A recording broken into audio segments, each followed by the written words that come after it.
How is that idea happening for you? How is the idea that you should be the lone wolf, pull yourself up by your bootstraps, figure things out, already know how to do all of the things in your business? How is that impacting you?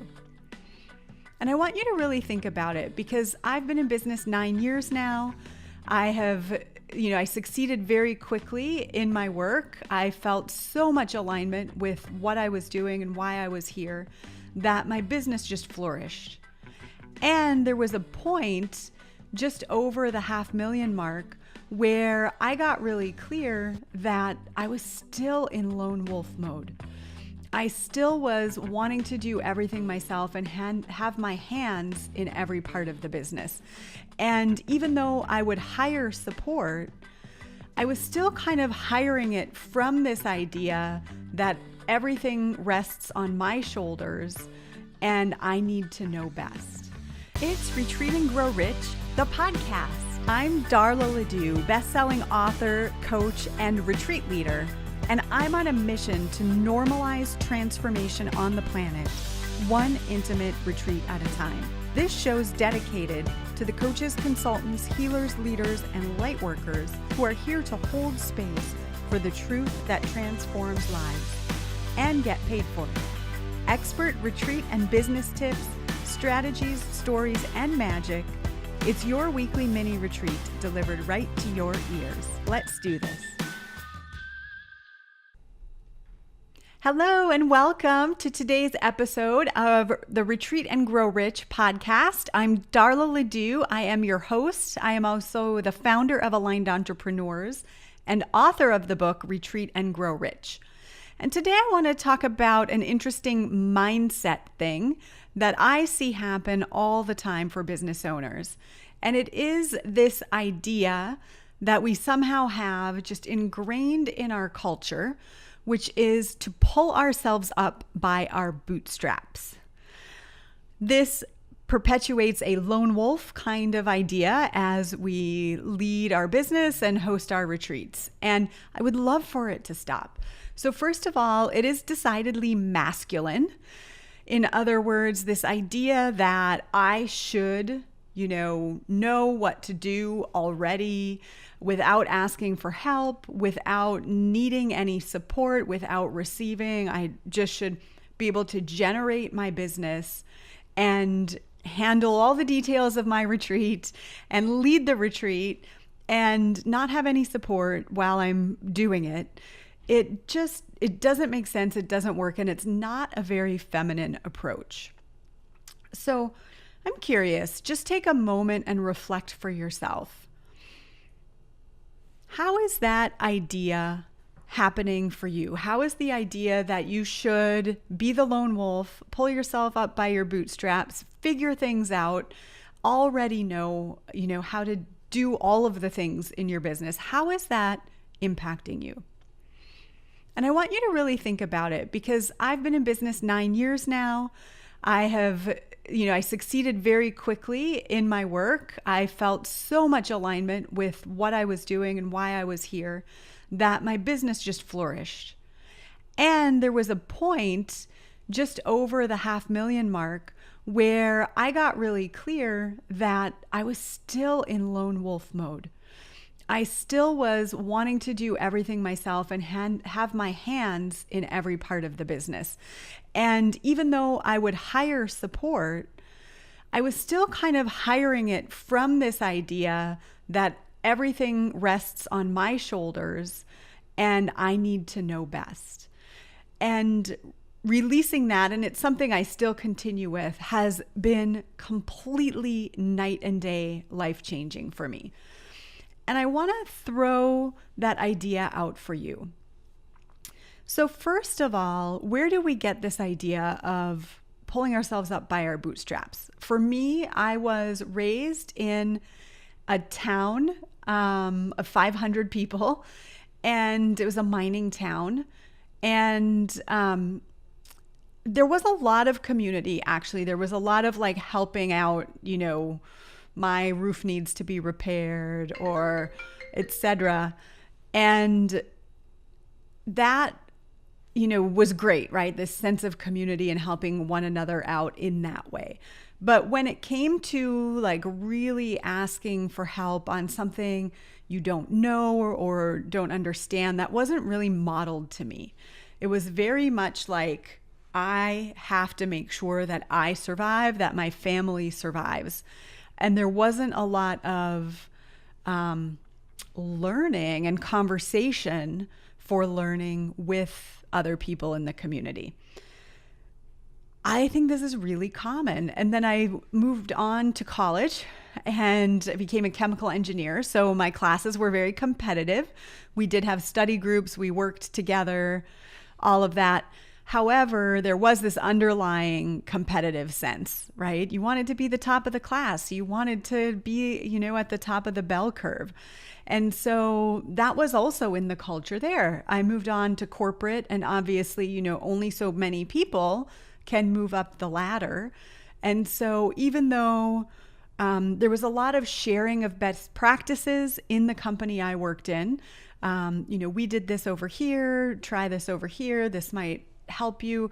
There was a lot of that sharing, yet there was still this sense of when it, and again, this could have been my filter for it based on what I was raised in, this sense of I've got to prove myself. I have to prove myself, right? So fast forward, when I got into business, I did hire a mentor right away. It didn't take me long to realize that there were many things I didn't know. When I was sitting home alone, kind of struggling with what it was, I was selling and how to talk about it and all of those initial decisions you need to make in business, I was so incredibly limited by what I knew from my past. I didn't have any experience or awareness that things could be different. I had made my life very small. I had eliminated many of my expenses because I had an assumption that to do this work that was near and dear to my heart, I would have to sacrifice money. So, I never asked anyone's opinion about that or got support on that. I just made that decision and I made my life very, very small. Thankfully, I found a mentor and I followed my intuition and I made a decision to get support pretty early on. So I was able to expand my awareness of the different types of business models I could choose from, of the value of my services, of, understanding that there were people who were doing work like what I wanted to do and who were getting paid great money for it. And I had no idea because in my context, coming from my corporate background as an engineer, that was what I saw modeled, right? So the only way I knew to make more money was to prove myself to a boss who would give me a promotion and more money. And that was my only context that I had. Now, if I had stayed alone in my own context for what was possible, I would never be where I am today. And even with that, which opened my business up, expanded me tremendously. I went from $1,200 a month to $10K a month very, very quickly and continued to add six figures every single year in my business because I was surrounding myself with the right people and I was getting support. And even with all of this, there were places where my old pattern, right? My ego's need to prove myself because that was the method I had learned. And by the way, we're trained in this in school, right? We're trained to, perform on the test, get the good grade and, get the gold star. And I was really, really good at that. So even though I had support and I was getting perspective and I was learning and growing and my mind was being blown, every single month because I became aware of something new or tried something new and had this new amazing success. But even with all of that, there were places where my ego would come in and say, I have to prove myself here. I have to prove myself that I can give a great speech. I have to prove myself that my, telesummit is the most amazing telesummit anyone's ever seen, etc.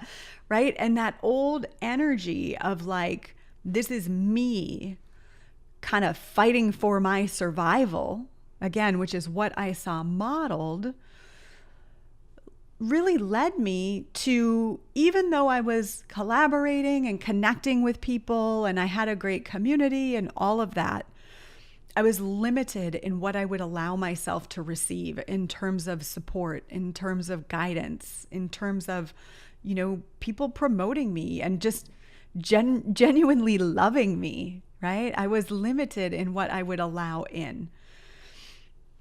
So how might that be going on for you right now? How might that be going on for you right now? So I want to lead a little exercise to help you tune into this. So first of all, as long as you're not driving, find a place where you can close your eyes and take a few deep breaths.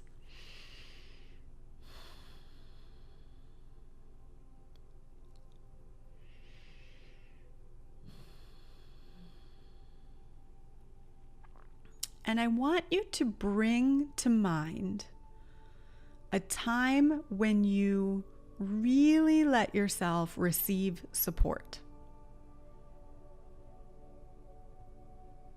And I know for some of you, it might take a moment to think about that. Maybe it was a mentor. Maybe it was a family member or a friend who was there for you in a time of need. I'm immediately brought back to the time when I was moving through and past my divorce, and I had a good friend who would show up every Friday with a bottle of wine and an open schedule just to be there with me, knowing that I was going through a hard time, and she had no idea what to say or how specifically to help, but she simply showed up. And it was so uncomfortable for me to receive her presence, without having asked for anything or had a specific thing that I needed. And that's the memory that comes up for me today. So what memory comes up for you of a time where you just allowed yourself to receive support?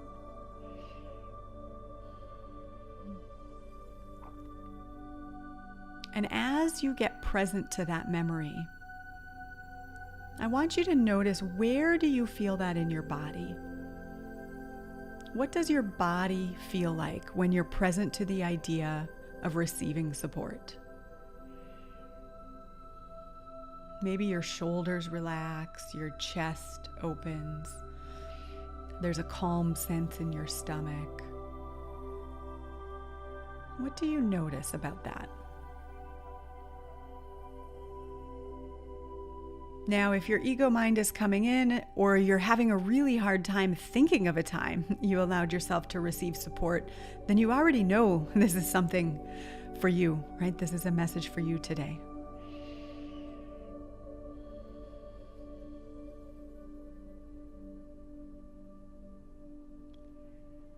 Okay, great.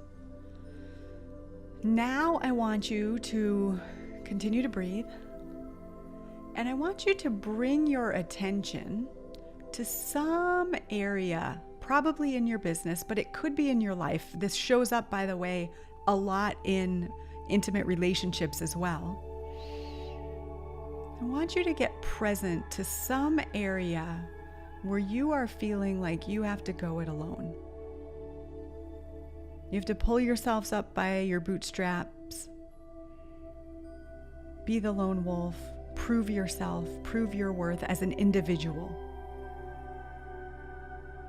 And it really feels like that accomplishment or that thing, that area of life just rests squarely on your shoulders.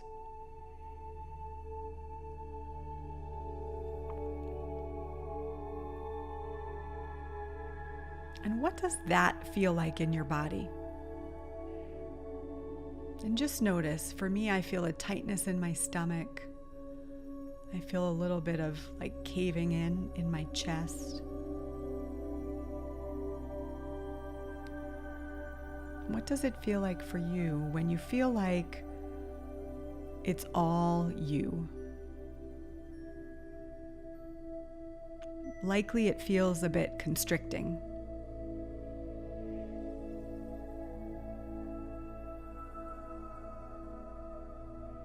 And now that you have this contrast, again, create for yourself the feeling of receiving and what that felt like. Create it for yourself physically. And now create for yourself pulling yourself up by your bootstraps, proving yourself or being the lone wolf. And just feel that again. Feel that contrast.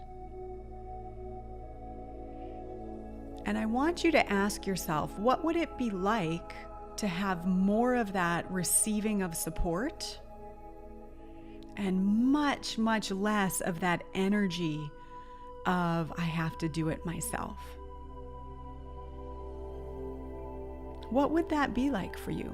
And you may want to even write that down.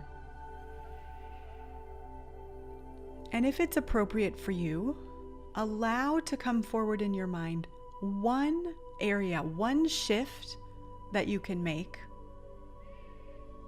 to allow more support or less feeling like it's all on you. Just one area that will make the difference.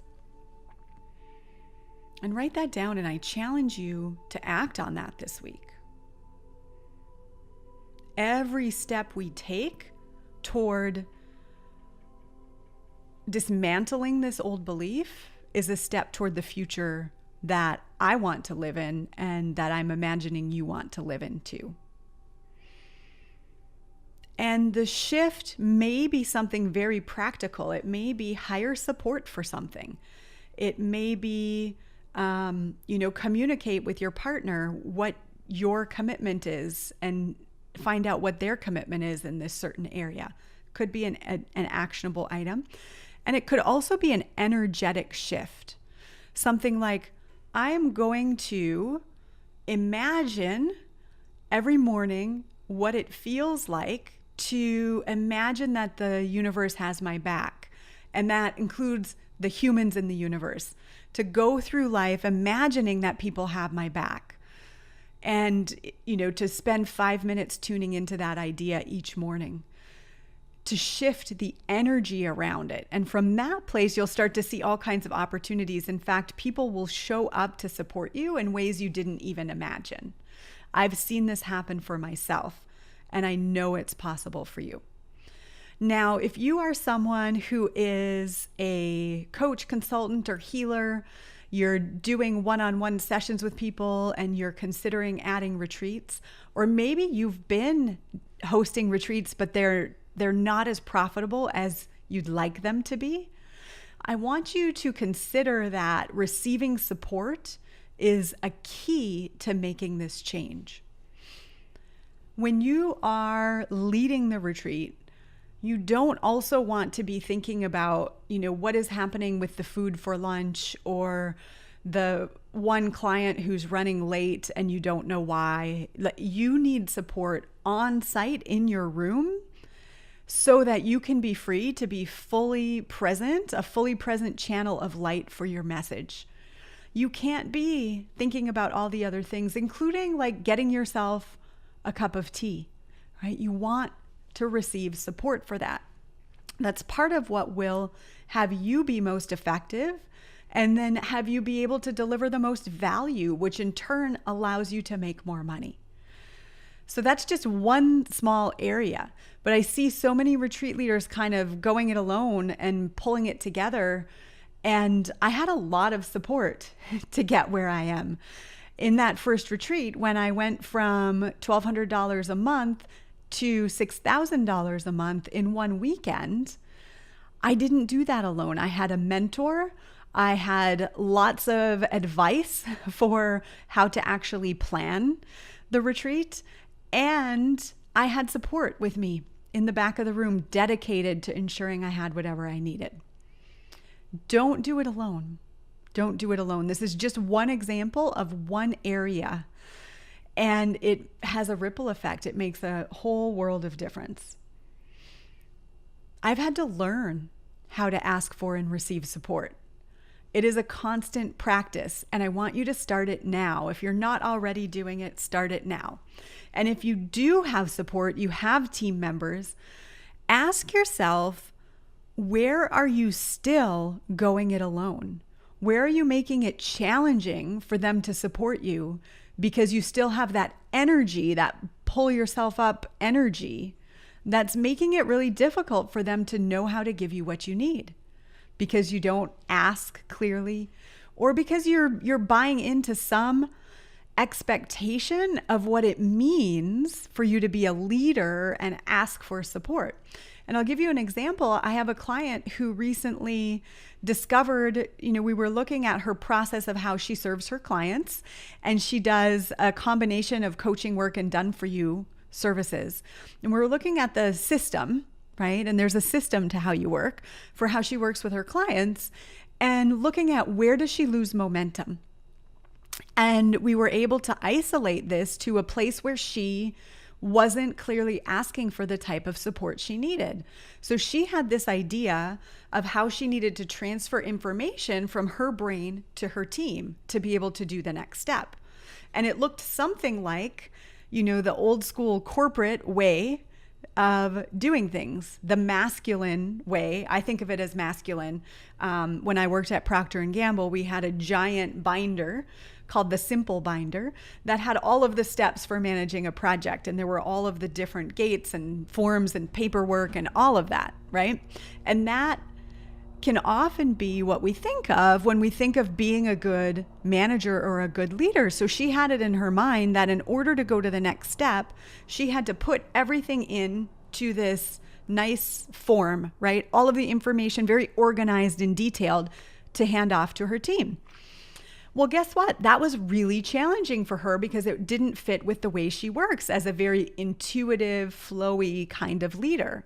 So it would create heaviness and a lack of momentum.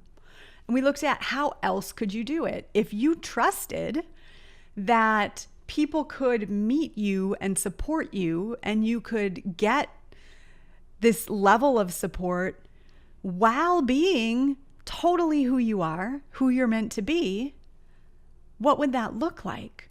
And we were able to come up with a way for her to transfer the information that was more flowy and organic and fits with how she works. So a lot of times the thing that gets in the way of us being able to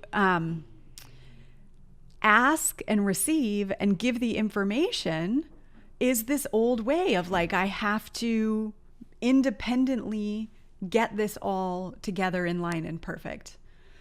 And it doesn't really work that way, right? Especially as women leaders, we need to innovate this way of doing things. And one of the ways is to be really intuitive and connected with other human beings as we do our work. I remember it was about a year ago that I embraced and admitted to myself that I am just expensive. The way I operate requires me to have a lot of support around me. Yes, I am so capable of doing so many things, and it gets in the way, right? I'm smart, I have a lot of great background, and it gets in the way because then I think I should sit by myself and get the thing done, whether it's creating new training or marketing or whatever. Because I think I should sit by myself and get the thing done. And it was about a year ago that I said to myself, you know what? What if that weren't true? And what if I always co-create?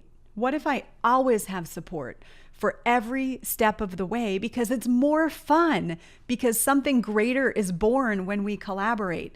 When our energy comes together, something greater is born. I love human design. There's actually a podcast episode, an interview with a human design expert you'll want to check out. Human design says, for me personally, this is my design, yours is different. When I'm alone in a vacuum, I don't have access to my voice in the same way as I do when I'm with another human. So why would I not create with other humans, right? And so I've started hiring a support person or a partner for pretty much everything I do. And it's been life-changing. So much less sitting behind the computer, so much more being with humans and bringing myself, my full self alive. So I want to challenge you that giving up this idea that you have to be the lone wolf, have it all together and pull yourself up by your bootstraps, with this idealism about being a do-it-yourselfer. I want to challenge that and just have you explore in your own life how you can create more of that feeling of support and less of that feeling of individually having to prove yourself. And imagine the ripple effect in how our world will be a whole different place. This is Darla LeDoux of Aligned Entrepreneurs. Have an amazing day.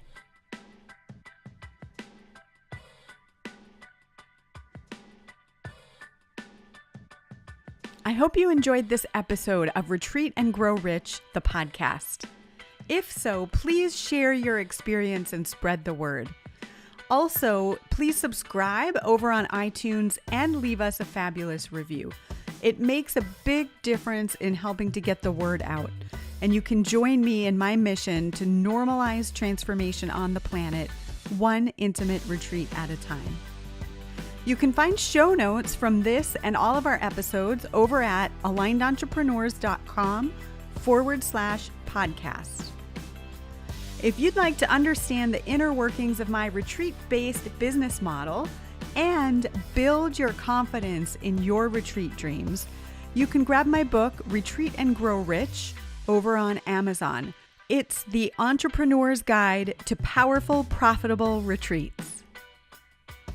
If you're just beginning to explore incorporating small retreats into your business model, or you've been hosting retreats for years, but they're just not as lucrative as you'd like them to be, hop on over to retreatrevenueroadmap.com. Here you'll find a fabulous free gift. It's an extensive ebook that walks you through the 3 core types of retreats and how to use them in your business model to make great money and make a big impact. In each of these retreats, I'll let you know where to host them, what to include, where they fit in your business